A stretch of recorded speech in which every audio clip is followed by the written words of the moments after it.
इतिहास किसे कहते हैं? इतिहास है क्या? बताओ।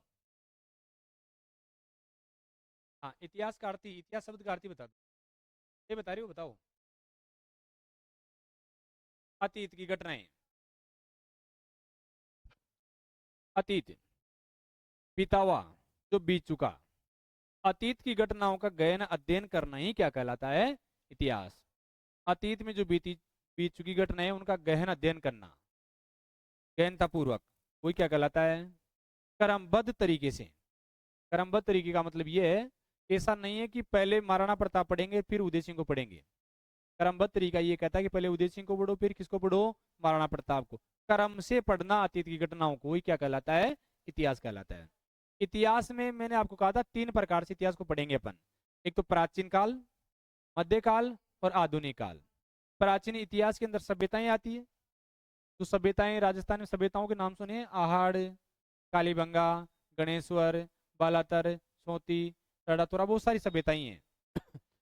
मध्यकाल में पढ़ेंगे राजा महाराजाओं को, वंशों को, राजवंशों को। राजा महाराजाओं में आपके बीच में प्रमुख है चौहान वंश, गुजर प्रतिहार वंश, है ना, राठौड़ वंश, कछुआ वंश। इधर चले जाओ मेवाड़ में गुइल वंश या सिसोदिया वंश। इन वंशों को पढ़ेंगे अपन मध्यकाल के इतिहास के अंदर। आधुनिक इतिहास की बात करें तो आधुनिक में बताओ क्या आता है? आधुनिक इतिहास में एकीकरण भी आधुनिक में आता है। 1857 क्रांति पढ़ेंगे, जनजाति किसान आंदोलन पढ़ेंगे और प्रजा मंडल पढ़ेंगे। ये किसमें पढ़ेंगे? आधुनिक इतिहास में। अपन शुरुआत आज चौहान वंश से करते हैं। किसे करेंगे? चौहान वंश से। चौहान वंश की बात करें तो चौहान वंश का प्रमुख साम्राज्य रहा अजमेर में, रणथंभौर में और जालोर में। वैसे और जगह भी रहा है लेकिन प्रमुख तो 3 जगह रहा है। कहाँ कहाँ पर रहा है? अजमेर, रणथंभौर और जालोर।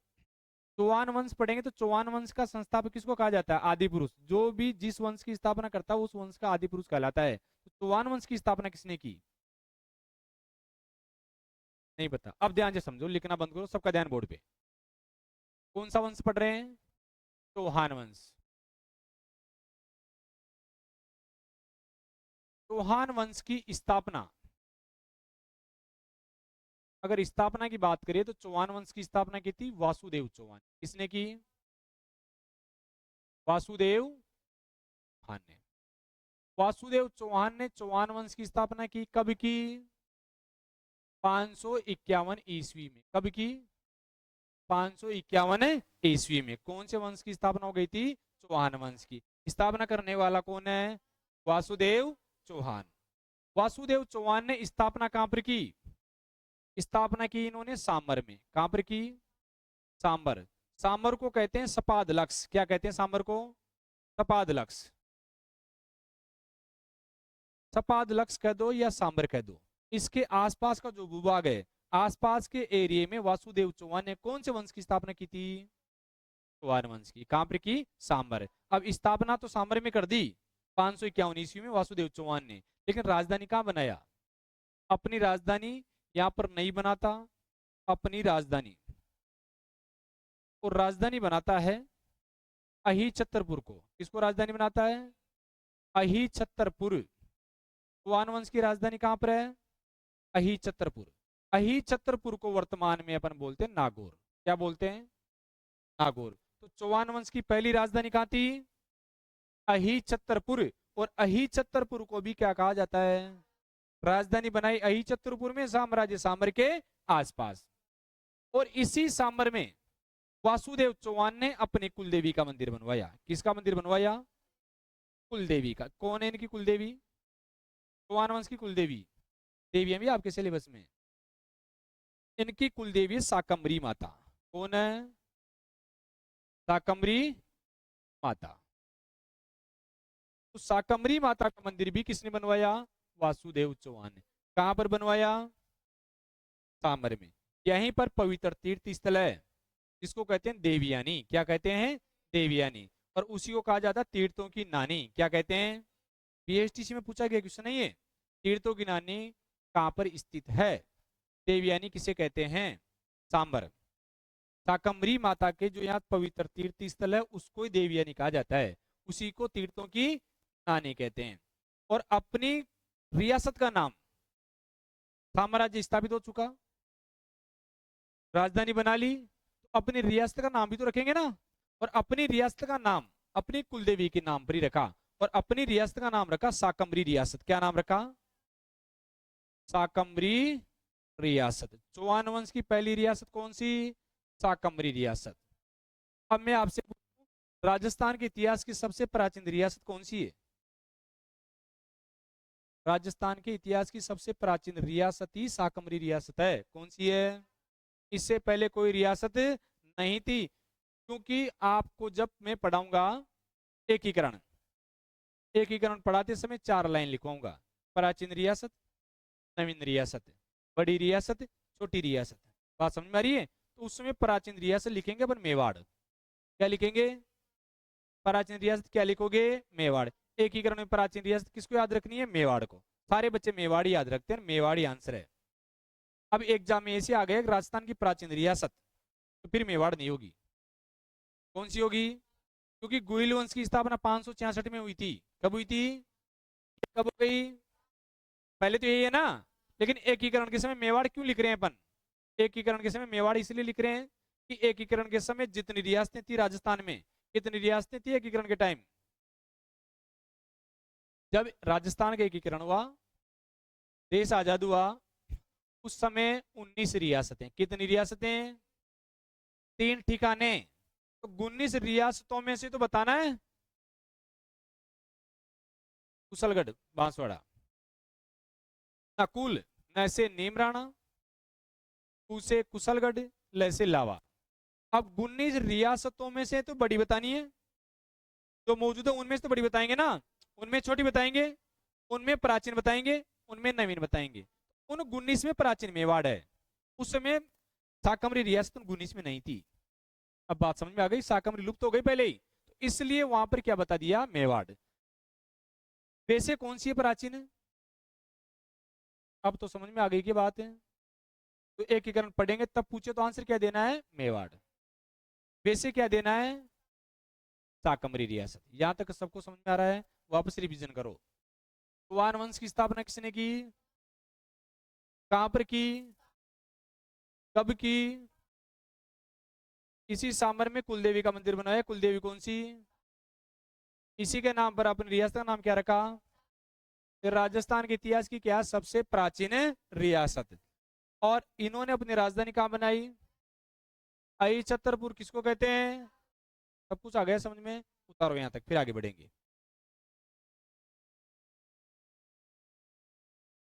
चौहान वंश की स्थापना 551 ईस्वी में वासुदेव चौहान ने की। चौहान वंश की स्थापना 551 ईस्वी में वासुदेव चौहान ने की।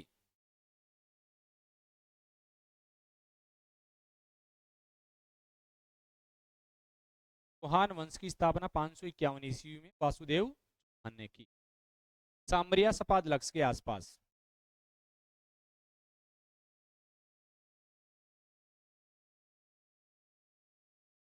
सांबरिया सपाद लक्ष्य के आसपास।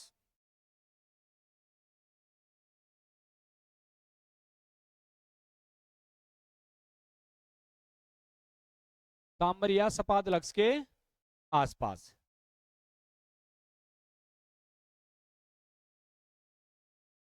राजधानी अहिछत्रपुर नागौर को बनाया।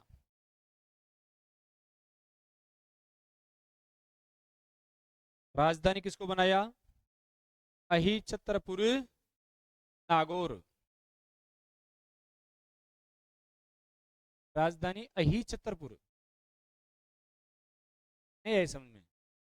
अहिछत्रपुर। अहिछत्रपुर आधा छह पूरा छह। अहिछत्रपुर। देखो, कुलदेवी साकम्बरी माता का निर्माण करवाया। कुलदेवी साकम्बरी माता के मंदिर का निर्माण करवाया। कुलदेवी साकम्बरी माता के मंदिर का निर्माण करवाया।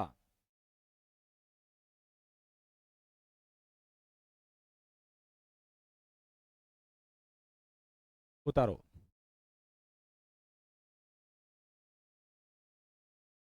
कुलदेवी साकम्बरी माता के मंदिर का निर्माण करवाया। लिखो इसे इसे देवयानी, इसे देवयानी,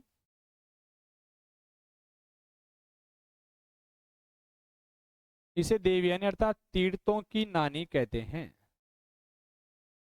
यहाँ पर एक पवित्र तीर्थ स्थल है जो देवयानी तीर्थों की नानी कहलाता है। इसे देवयानी तीर्थों की नानी कहते हैं। हाँ, आज भी है, अभी भी है।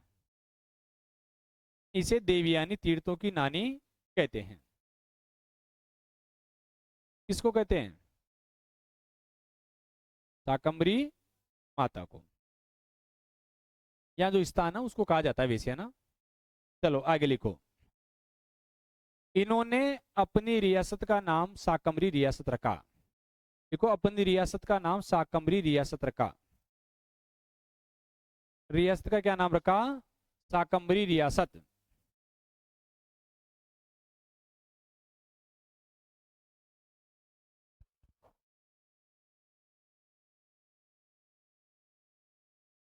जो राजस्थान के इतिहास की सबसे प्राचीन रियासत है। जो राजस्थान के इतिहास की सबसे प्राचीन रियासत है। जो राजस्थान के इतिहास की सबसे प्राचीन रियासत है।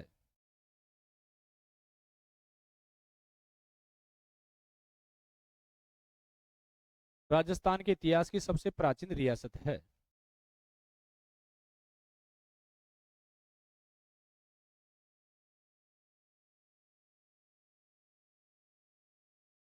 चलो एक बार जल्दी जल्दी रिवीजन करो। चौहान वंश की स्थापना सबसे पहले किसने की? कब की? कहां पर की? राजधानी कहां बनाया? किसका मंदिर बनवाया? रियासत का नाम क्या रखा? यह एक पवित्र तीर्थ स्थल जो क्या कहलाता है? उसी को क्या कहते हैं?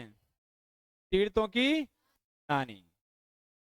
ये जो अपने को जानकारी मिलती है, संपूर्ण जानकारी की स्थापना इसने की, यहाँ पर की, तब की, ये बनवाया, ये जानकारी कहाँ से मिली? मैं तो था नहीं उस जमाने में। कहाँ से मिली बताओ? कहाँ से? धार्मिक मान्यताओं के अनुसार नहीं। इतिहास धार्मिक मान्यताओं पर नहीं चलता, इतिहास ऑथेंटिक तथ्यों पर चलता है। और तथ्य कहाँ से प्राप्त होते हैं? या तो ग्रंथों से, या अभिलेखों से, शिलालेखों से, ग्रंथों से। बात समझ रहे? तो अभिलेख कहीं लिखा हुआ मिला है, शिलाओं के ऊपर बोले ऐसा ऐसा तब हुआ था। देखा होगा आप कहीं मंदिरों में या कहीं दुर्गों में गए हो तो शिलाओं पर लिखा होता है। या फिर ग्रंथों से जानकारी मिलती है, या चित्रों के माध्यम से लगा सकते हैं। इसमें धार्मिक मान्यता नहीं चलती है ना। इतिहास में जो घटनाएं घट चुकी, महाराणा प्रताप ने तो लड़ा था अकबर के साथ, अभी हम धार्मिक मान्यता कहाँ कर लड़ी? जो लड़ा ना, तभी तो ना धार्मिक मान्यता नहीं है। एकीकरण हुआ है, एकीकरण 7 चरणों में हुआ है। कितना समय लगा एकीकरण में? 8 वर्ष 7 माह 14 दिन लगे ना। इतने दिन लगे तो इसमें धार्मिक मान्यता नहीं। ऐसा नहीं धार्मिक मान्यता 10 साल की, जैसा नहीं होगा। राजस्थान का पहला मुख्यमंत्री कौन बना? मनोनीत कौन बना? निर्वाचित कौन बना? ये क्वेश्चन पूछे जाते हैं ना। तो ये इसमें धार्मिक मान्यता नहीं, इसमें तो क्या ऑथेंटिक तथ्य हैं पूरी पूरी इतिहास के अंदर। ये जानकारी मिलती है अपने को बिजोलिया शिलालेख से। समझ लो ध्यान से। जानकारी कहां से मिलती है? बिजोलिया शिलालेख से। ये जानकारी कहां से मिली? बिजोलिया शिलालेख। अब बिजोलिया शिलालेख के बारे में भी एग्जाम में क्वेश्चन पूछे जाते हैं, इसको समझ लो। मैं आपसे पूछूं बिजोलिया शिलालेख कहां पर है? तो बिजोलिया शिलालेख पार्श्वनाथ मंदिर के पास। कहां पर है? पार्श्वनाथ मंदिर के पास। और पार्श्वनाथ जी का मंदिर, पार्श्वनाथ जी का मंदिर कहां पर है बताओ? भीलवाड़ा में। कहां पर है? तो जानकारी मिली पार्श्वनाथ मंदिर के पास भीलवाड़ा में, जो बिजोलिया शिलालेख है। ये शिलालेख कब का है? 1170 ईस्वी का ही है। कब लगा था? 1170 ईस्वी में। इसके रचनाकार कौन है शिलालेख के? किसने लिखा? बिजोलिया शिलालेख किसने लिखा? ये लिखा गुणभद्र ने। किसने लिखा? गुणभद्र ने। बिजोलिया शिलालेख किसने लिखा? गुणभद्र ने। कब का लिखा हुआ है? 1170। इसमें कितने लेख हैं? 36। टोटल कितने लेख हैं? कौन सी भाषा में लिखा गया है? संस्कृत भाषा में। कौन सी भाषा में लिखा गया है? संस्कृत भाषा में। बात समझ में आ रही है? वापस रिवीजन करो। बिजोलिया शिलालेख कहाँ पर है? भीलवाड़ा में। कब का है? कितने लेख हैं? कौन सी भाषा में? रचनाकार कौन है? गुणभद्र। रचनाकार कौन है? गुणभद्र। ये जो शिलालेख है इसमें एक लाइन लिखी है, विपर श्री वत्से गोत्रे भूते, अर्थात इसमें ये कहा गया है कि जो वासुदेव चौहान है वो वत्स गोत्रीय ब्राह्मणों का वंशज है। ब्राह्मण में गोत्र होता है वत्स गोत्र, उनका वंशज कौन है? वासुदेव चौहान। अर्थात चौहान किसके वंशज है? ब्राह्मणों के संतान है। और ब्राह्मणों में कौन से गोत्र की? वत्स गोत्र ब्राह्मणों की संतान है। ऐसा कौन कह रहा है? बिजोलिया शिलालेख। अब बात समझ में आ गई। और ये कह रहा है कि सांबर जो झील है उस झील का निर्माता भी कौन है? वासुदेव चौहान। ये बात भी किसमें लिखी है? बिजोलिया शिलालेख में। ये पूरी कहानी जो अपने पढ़ी वासुदेव की वो सारी जानकारी कहाँ से मिलती है? आ गई बात समझ में? तो लिखो बिजोलिया शिलालेख। बिजोलिया शिलालेख। पार्श्वनाथ मंदिर भीलवाड़ा में स्थित है। पार्श्वनाथ मंदिर के पास भीलवाड़ा में स्थित है।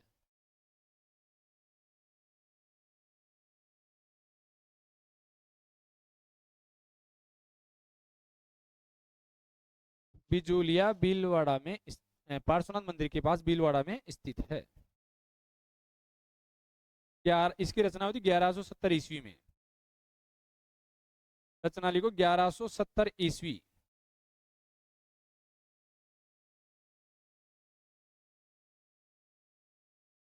रचना कब हुई?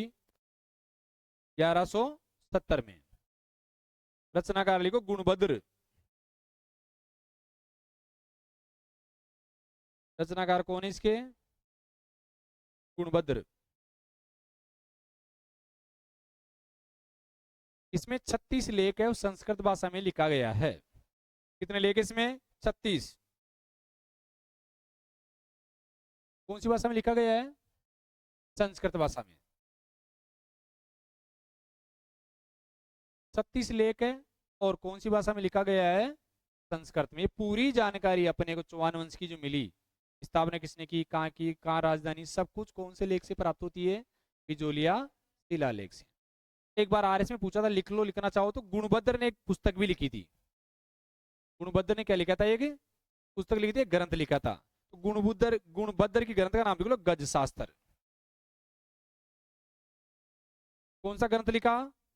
गज शास्त्र। गुणभद्र ने जो ग्रंथ लिखा उस ग्रंथ का क्या नाम है? गज शास्त्र।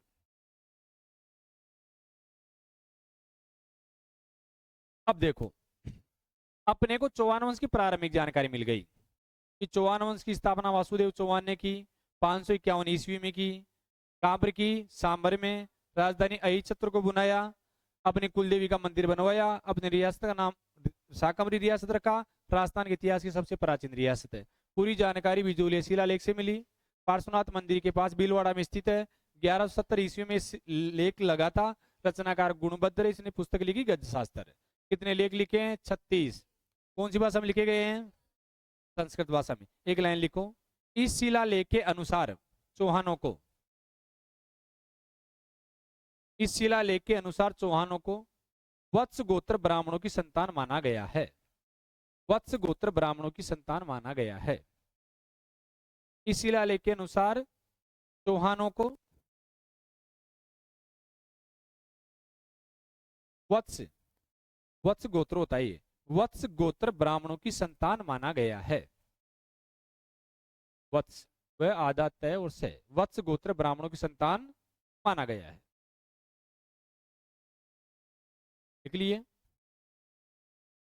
अब ध्यान से समझो। चौहान वंश वास्तविक प्रारंभ होता है अजमेर से। कहां से प्रारंभ होता है? अरे चौहान वंश का प्रारंभ, आरंभिक काल गोपीनाथ शर्मा ने माना है अजयराज के काल को। अजयराज ने अजमेर शहर बसाया। क्या बसाया? अजमेर शहर। अजमेर को राजधानी बनाया। अजमेर में तारागढ़ दुर्ग बनवाया अजयराज चौहान ने। उनका काल ही आरंभिक काल, निर्माण काल माना जाता है। चौहानों का इतिहास अजमेर से प्रारंभ होता है। लेकिन अजयराज चौहान राजा कब से कब तक बना? वैसे राजा 1113 से 33 तक बना। कब से कब तक बना? 1113 से 33। माध्यमिक शिक्षा बोर्ड 5 से 33 बनाती है, जो भी जहां भी बना। अब 1105 से बना, 13 से बना, जो भी है 5 से बना समझो आप। माध्यमिक शिक्षा बोर्ड में 5 है, इतिहासकार 13 मानते उसको। अब 1100 की बात है ना, इधर 551 में स्थापना कर दी, तो 551 में वासुदेव चौहान ने चौहान वंश की स्थापना कर दी। अब 1100 तक, 500 से लेकर के 1100 के बीच में राजा तो बने होंगे। अरे बने नहीं बने?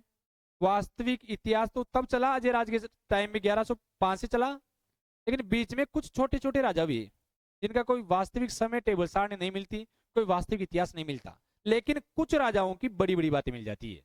बात समझ में आ रही है आपको? छोटे छोटे राजाओं की बड़ी बड़ी बातें, अर्थात कुछ घटनाएं वो भी एग्जाम में पूछी जाती है। उनको पढ़ेंगे अपन चौहान वंश की पृष्ठभूमि। किसमें पढ़ेंगे? चौहान वंश की पृष्ठभूमि। तो पृष्ठभूमि में 4-5 राजाओं को पढ़ेंगे, उनकी एक एक दो दो लाइन पढ़ेंगे कि इन राजाओं के काल में क्या घटनाएं हुई। बाकी फिर इतिहास कहां से चलेगा? अजय राज चौहान से, क्रम से चलेगा, समय के अनुसार चलेगा कि इसके बाद में ये राजा बना, तब से तब तक बना, फिर ये बना, ये यहां से यहां तक बना, इसने कौन कौन सी लड़े, सारी चीजें पढ़ेंगे। उससे पहले 4-5 राजाओं के बारे में एक दो दो लाइन आपको पढ़नी होगी, क्योंकि एग्जाम में क्वेश्चन बनते हैं। हेडिंग डालो चौहान वंश की पृष्ठभूमि, चौहान वंश की पृष्ठभूमि। और इसी में पहला राजा पढ़ेंगे दुर्लभ राज।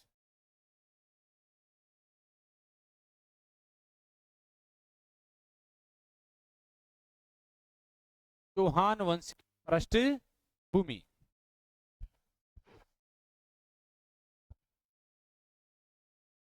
अब देखो पहला राजा कौन सा है? दुर्लभ राज। अब ये जो दुर्लभ राज है, इसके समय में क्या घटना घटी है ऐसी जो इसको पढ़ना पड़ रहा है? एक दो लाइन तो पढ़ेंगे सारी, लेकिन है क्या ऐसा? तो दो चीजें आपको याद रखनी है। कितनी चीजें याद रखनी है? दो चीजें। एक तो इसके काल में मुस्लिम आक्रमण प्रारंभ हुई है। पहली घटना क्या थी? कौन से चौहान राजा के काल में मुस्लिम आक्रमण प्रारंभ हुए? आंसर क्या देना है? दुर्लभ राज के काल में मुस्लिम आक्रमण क्या हो गए? प्रारंभ हो गए। मुस्लिमों ने आक्रमण करना प्रारंभ कर दिया। अरबी आक्रमणकारी आते, बार बार आक्रमण करते। समझ में आ रही बात? दूसरी घटना, दूसरी घटना समझो।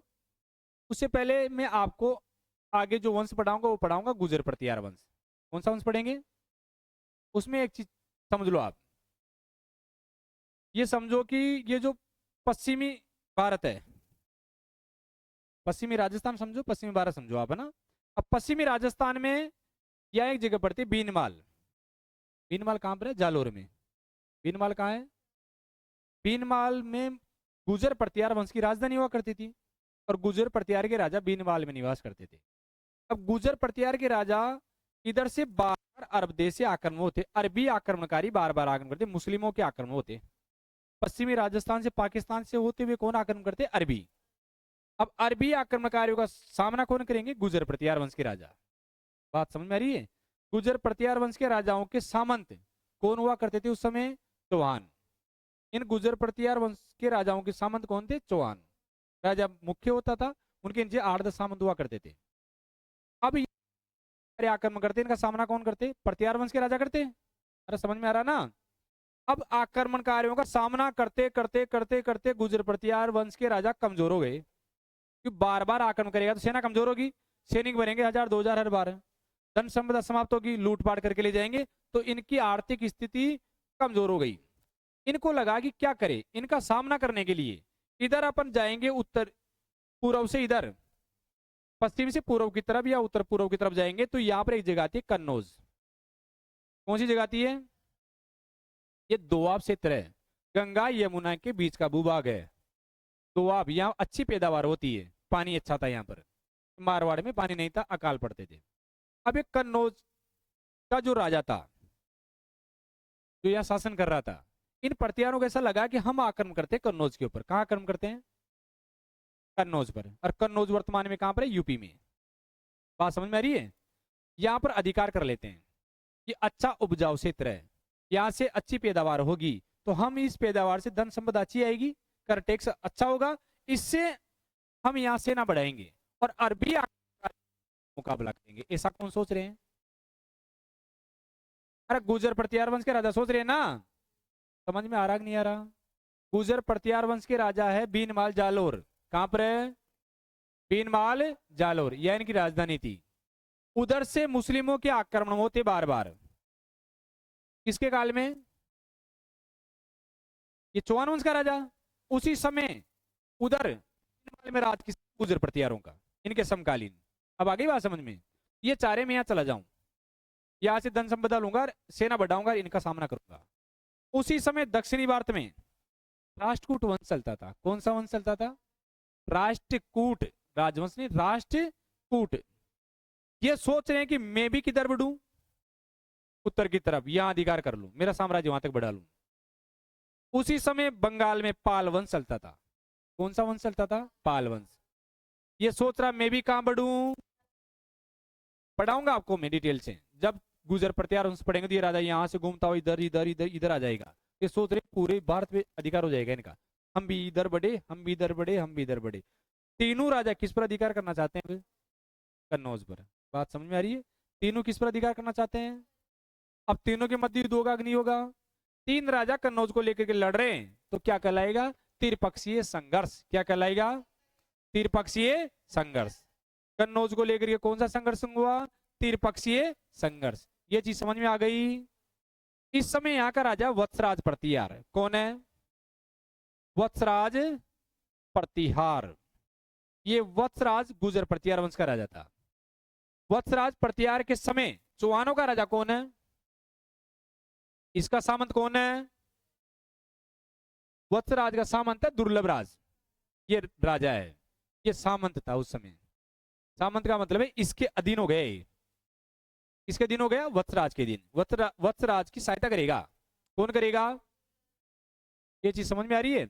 अब तीनों लड़ रहे हैं। इधर वत्सराज है, पाल वंश का राजा धर्मपाल है, राष्ट्रकूट वंश का राजा द्रुपद है। तो तीनों राजा थे। अब इधर के तीनों राजा लड़ेंगे, किसको लेकर के लड़ेंगे?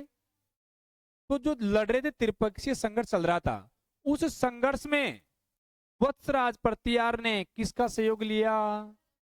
और इसका सहयोग लेकर के बंगाल में जो पाल वंश था उसका राजा था धर्मपाल, उस धर्मपाल को क्या करता है?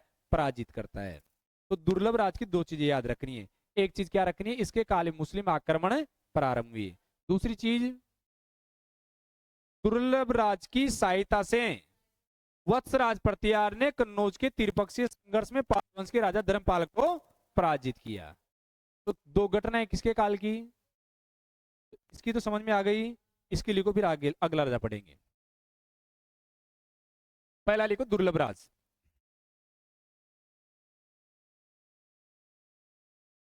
देखो इसके काल में मुस्लिम आक्रमण प्रारंभ हुए।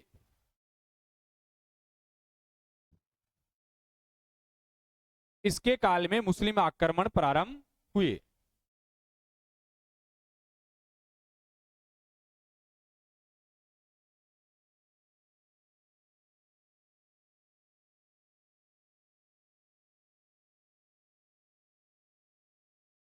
दूसरी लिखो लाइन, दुर्लभ राज की सहायता से, दुर्लभ राज की सहायता से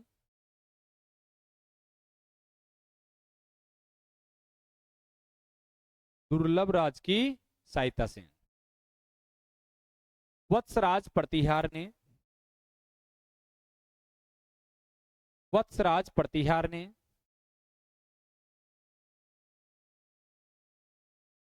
कन्नौज के त्रिपक्षीय संघर्ष में, कन्नौज के त्रिपक्षीय संघर्ष में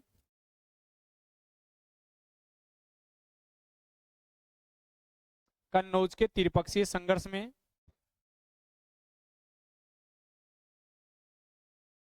पाल वंश के शासक, पाल वंश के शासक, पाल वंश के शासक धर्मपाल को पराजित किया था।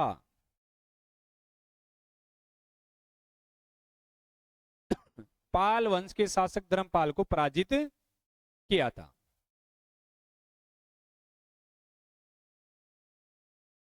कौन सा राजा हो गया? दूसरा राजा लिखो गुहक प्रथम। चौहान वंश का पृष्ठभूमि में। गुवक प्रथम, गुवक प्रथम,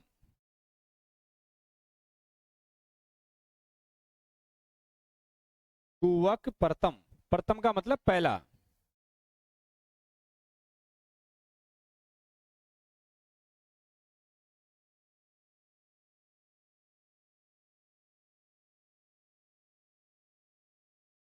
इतिहास था क्या? तो इतिहास में जरूरी नहीं है कि चौहान वंश हो।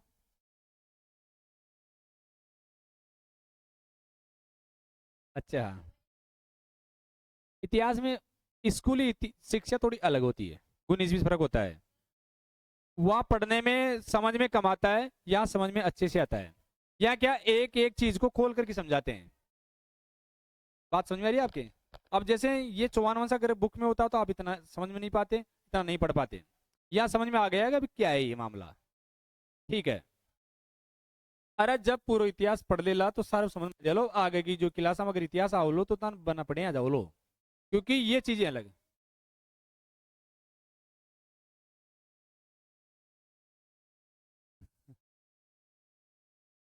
ठीक है, लेकिन एग्जाम में यही आएंगे। जो कोचिंग में सिलेबस है ना आपके, बीएसटीसी का जो सिलेबस है, रीट का जो सिलेबस है, वही सिलेबस पढ़ाया जाता है यहाँ पर।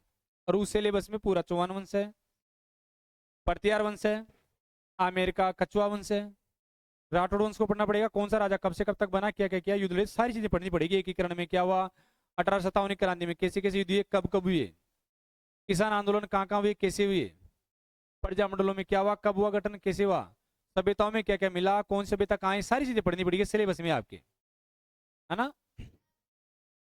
बस अब 10 मिनट। गुआक प्रथम, गुआक प्रथम में लिखो। अब देखो गुआक प्रथम ने क्या किया, इसके बारे में समझो, ध्यान से समझना। एक पहाड़ी है, हर्ष की पहाड़ी। कौन सी पहाड़ी है? हर्ष की पहाड़ी। हर्ष की पहाड़ी पर इन्होंने मंदिर बनवाया हर्षनाथ का। एक ही चीज याद रखनी है, कौन सा मंदिर बनवाया? हर्षनाथ का क्या बनवाया? मंदिर बनवाया। तो हर्षनाथ का मंदिर किसने बनवाया? कहां पर बनवाया? अब मैं आपसे पूछ लूं, हर्षनाथ की पहाड़ी कहां पर है? हर्ष की पहाड़ी तो सीकर में है। हर्ष की पहाड़ी कहां पर है? सीकर में। हर्षनाथ की पहाड़ी कहां पर है?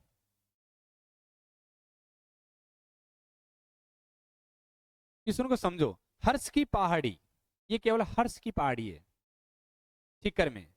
अब मैं पूछ रहा हूं हर्षनाथ की पहाड़ी, हर्ष, अरे मंदिर नहीं पूछ रहा, हर्ष की पहाड़ी पर हर्षनाथ का मंदिर बना है। हर्षनाथ का मंदिर तो हर्ष की पहाड़ी सीकर में है। मैं पूछ रहा हूं हर्षनाथ की पहाड़ी, अलग हो गई ना। ये केवल हर्ष की पहाड़ी है। हर्षनाथ की पहाड़ी पूछे तो अलवर। हर्षनाथ की पहाड़ी कहां पर है? अलवर। हर्षनाथ का मंदिर कहां पर है? सीकर में। हर्ष की पहाड़ी कहां पर है? सीकर में। इस मंदिर को किसने बनवाया? अब आ गया समझ में। हर्ष किसका भाई था? अच्छा, जीण माता का। किसका भाई है? जीण माता का नाम सुना है? रेवासा। जीण माता का मंदिर कहां पर है? रेवासा में। ध्यान रखना, रेवासा की पहाड़ी है सीकर में, इधर हर्ष की पहाड़ी है। दोनों भाई बहनों के पहाड़ियों पर मंदिर बने हैं। हुआ क्या है, मंदिर कैसे बने, संन्यास कैसे लिया इन्होंने? जीण माता के भाभी आ जाती है, हर्ष की शादी हो जाती है। जैसे हर्ष का विवाह हुआ, किसका विवाह हुआ? हर्ष का। हर्ष का विवाह हो गया, पहले दोनों भाई बहन रहते थे आराम से।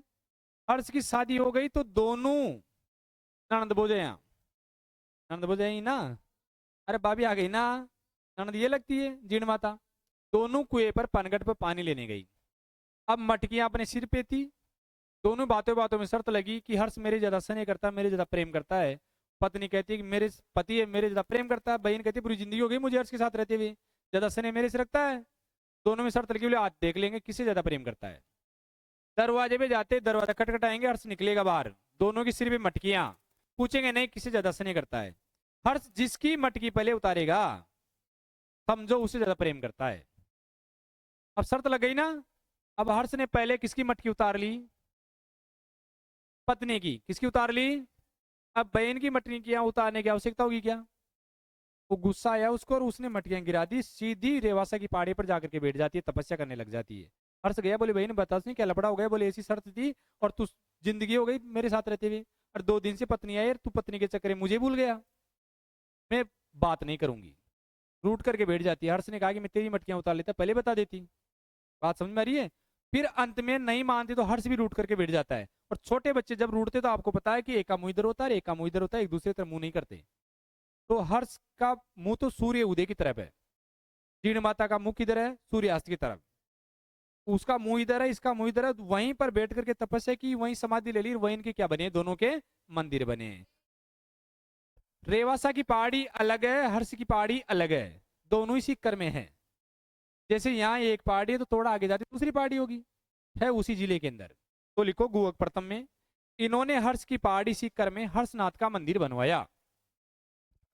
इन्होंने हर्ष की पहाड़ी सीकर में हर्षनाथ का मंदिर बनवाया। हर्ष की पहाड़ी सीकर में हर्षनाथ का मंदिर बनवाया।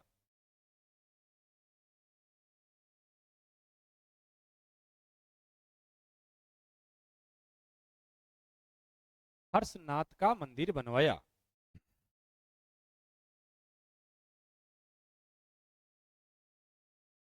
अभी पिछली बार किसी एग्जाम में क्वेश्चन बना था, कौन से चौहान राजा की पत्नी प्रतिदिन पुष्कर झील में 1000 दीपक जलाया करती थी?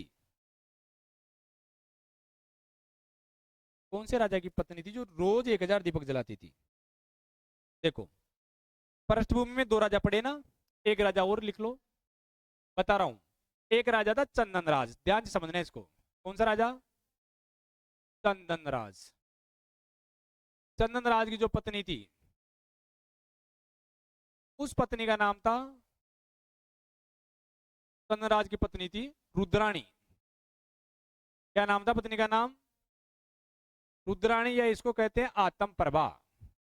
इसी का दूसरा नाम क्या हो जाएगा? आत्म प्रभा। अब ये कहानी समझो। अब तक जो राजधानी थी मैंने पढ़ाया कहां पर थी? अहिछत्रपुर। चौहानों की राजधानी कहां पर है? किसने बनाई? अहिछत्रपुर राजधानी किसने बनाई? पढ़ाया अभी, वासुदेव चौहान ने। आ रही बात समझ में? जितने राजा हुए वहीं राजधानी रहेगी। जैसे ही ये राजा बना, इसने अपनी राजधानी चेंज कर दी और सीधी राजधानी कहां पर लेकर के आ जाता है? पुष्कर में। अब चौहान वंश की दूसरी राजधानी कहां पर हो गई? पहली कहां थी? अहिछत्रपुर। वहां से चेंज होकर के राजधानी ये राजा बनता है, तो इसको लगा कि मैं यहाँ नहीं रहूंगा, मुझे पुष्कर अच्छा लगता है, तो अपनी राजधानी किसको बना लेता है? पुष्कर को बना लेता है। आ गई बात समझ में? इसके दरबार में ज्योतिषी आया हुआ था, पंडित जो भी था, ब्राह्मण, कुलगुरु होगा, वो आकर के कुंडली देखता है सबकी, हाथ देखता है, समझो आप।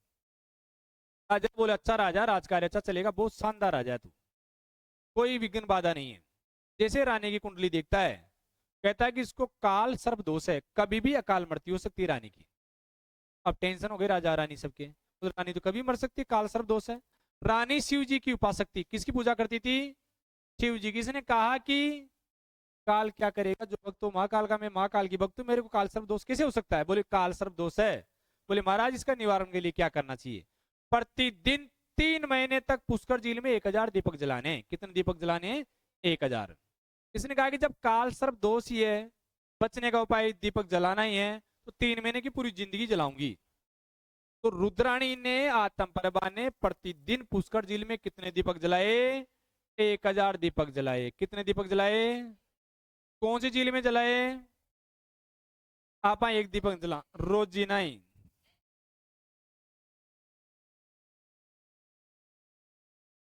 अब ये तो पता नहीं कि वो दीपक जला करके आई, तो जिसमें दीपक जलाते हैं ना, वो दीपकों को उठा करके घर लाती नहीं लाती हो तो क्या पता, या नहीं दीपक जलाती, लेकिन रोज 1000 दीपक जलाती। आप घर पे दीपक जलाते हो ना, घर वाले कहते हैं, मम्मी मम्मी बोलती है बेटा सूर्यास्त का समय हो गया, संध्या का समय हो गया, दीपक जला दे। देवताओं की ताक में जलाते हैं ना, तो जोर आता है, चोरा तू जलाया, चोरी तू जलाया, ऐसा होता ना। यहाँ ये रानी रोज कितने दीपक जलाती? सोचो आप, रोज का काम था 1000 दीपक जलाने का, पूरी जिंदगी जलाई। हाँ अकेले तो कहाँ जलाएगी, लेकिन एग्जाम में क्वेश्चन ये बनेगा, कौन से राजा की पत्नी पुष्कर झील में प्रतिदिन 1000 दीपक जलाया करती थी? चंदन राज। क्या नाम था? आत्म प्रभा। शिव जी की उपासक थी इसलिए रुद्राणी कहलाई। और कौन सा दोष था इसको? काल सर्प दोष। कौन सा दोष था? काल सर्प दोष। इसके निवारण के लिए ही रोज क्या जलाती थी? दीपक जलाती थी। आ गई बात समझ में? चलो लिखो। हाँ रुद्राणी कहते हैं, लेकिन इनको भी रुद्राणी कहते हैं। लिखो, बस यहां तक पढ़ेंगे, फिर आगे कल पढ़ेंगे। लिखो, चंदन राज की पत्नी का नाम लिखो, रुद्राणी आत्म प्रभा।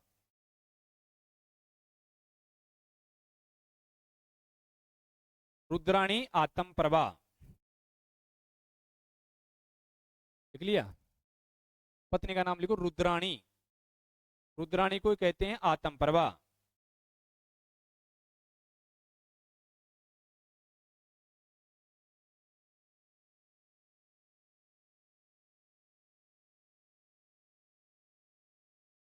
ये चीजें किताबों में कई बार आ गई, लेकिन पढ़ते नहीं है और समझ में कम आती है। थोड़ा अच्छे से समझ लेते हैं, कहानी के तौर पर अपने को समझ में आ जाती है। लिखो, इसे काल सर्प दोष था। रानी को क्या था? काल सर्प दोष।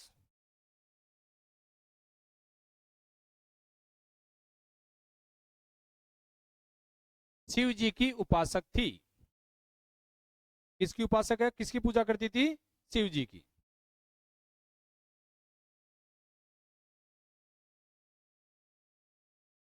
पहले वाले काल में आप पढ़ेंगे, राजा महाराजाओं में या देखेंगे पूर्वजों में अपने में, रोज भगवान की भक्ति करते, मंदिर जाते, तपस्या करते, पूजा अर्चना पाठ करते, 1-2 घंटे तक रोज पाठ करते। या डेली ना धो के मंदिर जाना। आप आमो साधारण तो याद ही कौन जिंदगी मंदिर गया जगह जाते हो क्या? रोज मंदिर जाते हैं? कभी कभी जाते हैं। पूजा पाठ भगवान के हाथ जोड़ते हो, गिरती लगाते हो रोज? नहीं लगाते। कितने दिन में लगाते हो? सब रोज प्रार्थना में जाते हैं, स्कूल में पढ़ते हैं तब। घर पे कोई प्रार्थना नहीं करते, भगवान को याद नहीं जोड़ते, भगवान का नाम 24 घंटे में एक बार भी नहीं लेते। जिसने जन्म दिया, इतना बड़ा शरीर दे दिया भगवान ने, जिस सत्ता से हम यहाँ बोल रहे हैं, चाह रहे हैं, उनका रोज नाम पूजा पाठ होना चाहिए। कम से कम आप पढ़ते हो स्टूडेंट तो सरस्वती की पूजा कर लिया करो। और उनके अगरबत्ती लगाना सुबह सुबह, थोड़ा उससे क्या मन शांत रहता है। देव जी की पूजा करो। तो चलो अच्छी बात है। देखो, ये प्रतिदिन पुष्कर झील में 1000 दीपक जलाती थी। ये प्रतिदिन पुष्कर झील में 1000 दीपक जलाती थी।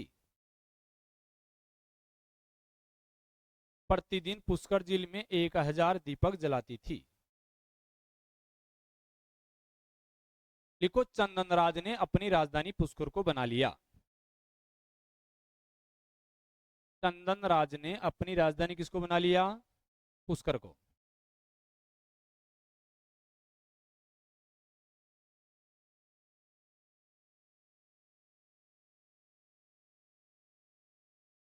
किसको राजधानी बना लेता है? अब चौहान वंश की राजधानी कहाँ आ चुकी? पुष्कर। पहले कहाँ थी? अई छतरपुर। आगे राजधानी को चेंज करवाऊंगा, आगे चल करके राजधानी आएगी अजमेर। राजधानी दिल्ली तक जाएगी। पढ़ेंगे अजमेर कौन लेकर के आएगा, दिल्ली कौन ले जाएगा, है ना? फिर चौहान अजमेर के समाप्त होने के बाद में रणथंभौर कौन बनाएगा राजधानी, स्थापना कौन करेगा, उधर जालौर में कौन करेगा, वो सारी चीजें पढ़ेंगे एक एक करके। जितना आज पढ़ा है हिस्ट्री और कल्चर दोनों में, उतना याद करके आना। कल आते पूछूंगा पहले, इसके बाद में अपन आगे बढ़ेंगे।